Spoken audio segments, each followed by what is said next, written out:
2023년 12월 13일에 주시는 하나님의 말씀은 시편 107편 20절의 말씀입니다. 시편 107편 20절의 말씀을 봉독합니다. 그가 그의 말씀을 보내어 그들을 고치시고 위험한 지경에서 건지시는 도다. 아멘. 국민일보 오늘의 역사에 따르면 2000여 년 전인 서기 37년 바로 오늘이 로마의 황제 네로가 태어난 날이라고 합니다.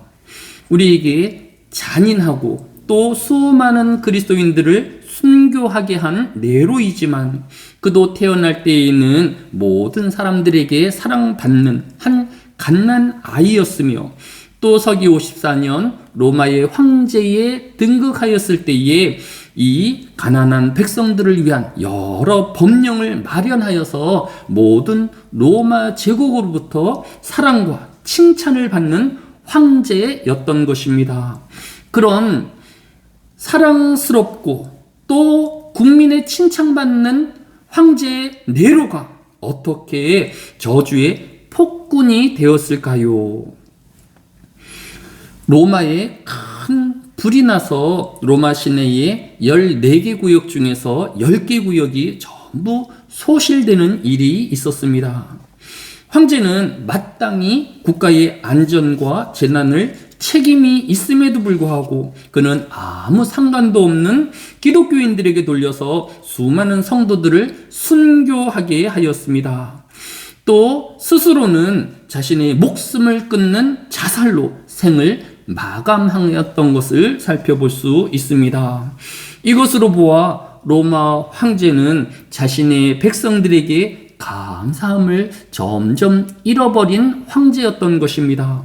또 자신을 창조하신 하나님에 대한 감사함도 점점 줄어 스스로를 저주의 생으로 마감하였던 것을 볼 수 있습니다.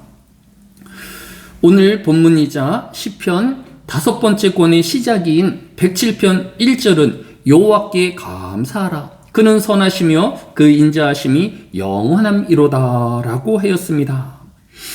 시편은 전체가 피조물인 사람이 창조주 하나님을 향한 감사의 시라고 요약할 수 있을 것입니다. 사람은 마땅히 하나님께 감사하는 존재이며 또 주변 이웃들과 또 주변의 모든 사람에게 감사해야 할 존재인 것입니다. 그러면 오늘 성경이 교훈하는 구체적인 우리의 감사의 요건들은 무엇이었을까요? 첫째로 107편 7절에 보면 바른 길로 인도하사 거주할 성읍에 이르게 하셨도다 라고 하였습니다. 하나님의 백성인 성도는 이 땅에서 부를 쌓고 권력을 이루어가며 감사하는 것이 아니라 하나님의 말씀을 따라 바르게 살고 있음을 감사한 무리인 것입니다. 요한일서 1장 9절도 우리가 우리 죄를 자백하면 그는 미쁘시고 의로우사 우리 죄를 사하시며 우리를 모든 불의에서 깨끗하게 하실 것이요 라고 하였습니다. 성경은 하나님을 성실하신 하나님이시며 의로우신 하나님이시다 라고 고백하고 있는 것입니다. 따라서 그의 백성인 성도 역시 비록 힘들고 외로운 길일지라도 바른 길을 또 의로운 길을 성실하게 걸어가야 할 것입니다. 둘째로 성도가 감사해야 하는 것은 영혼을 구원하시고 만족해 하시는 하나님으로 감사해야 할 것입니다.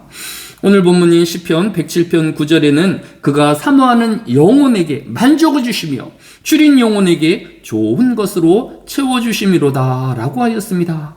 성도는 이 땅에서 부와 권력을 목적으로 하면서 살아가는 것이 아니라 성도는 육체의 만족이 아닌 영혼의 구원과 영혼의 칼급함을 채워주시는 그 하나님의 은혜를 누리며 살아가는 존재인 것입니다. 따라서 성도는 이 땅의 어떤 환경과 여건 중에서도 기쁨을 유지할 수 있고 또 환경을 넘어서는 행복을 가져올 수 있는 존재인 것입니다. 끝으로 오늘 본문인 시편 107편 20절은 그가 그의 말씀을 보내어 그들을 고치시고 위험한 지경에서 건지시는 도다라고 하였습니다. 성도는 하나님과 동행하는 존재이며 그의 보호하심으로 살아가는 존재인 것입니다. 왜냐하면 성도들이 그 하나님의 말씀 중심으로 살고 있는 것이며 그 말씀이 우리를 고치며 모든 위험에서 우리를 건져낼 것이다 라고 말씀하고 있기 때문입니다. 오늘 하루도 우리는 하나님 중심으로 말씀 중심으로 살아야 할 이유가 바로 이 하나님께서 또 이 말씀이 우리를 고치시며 또 모든 위험으로부터 구원할 것이기 때문입니다. 이 한날에도 의의 길을 걸어가며 또 하나님으로 감사하는 이 하루 되어지시기를 주의 이름으로 축복합니다. 사랑이 많으신 아버지 하나님, 우리의 삶이 늘 불평과 원망이 아닌 감사함과 또 더불어 함께 있음을 만족하며 자족하는 인생이 되어지게 하여 주시기를 합니다. 불의한 것으로 부를 쌓으며 권력 얻음을 부러워할 것이 아니라 하나님 안에서의 바른 길을 걷게 하여 주시고 말씀대로의 삶을 살아감을 감사하는 우리가 되어지게 하여 주시기를 합니다. 우리의 만족이 육체에 있지 아니하게 하여 주시고 정욕에 있지 아니하게 하여 주시며 영혼을 구원하시며 만족해 하시는 그 하나님으로 감사함과 기쁨을 누리우는 이 하루 되어지게 하여 주옵소서. 감사를 드리오며 예수님의 이름으로 기도드렸사옵나이다. 아멘.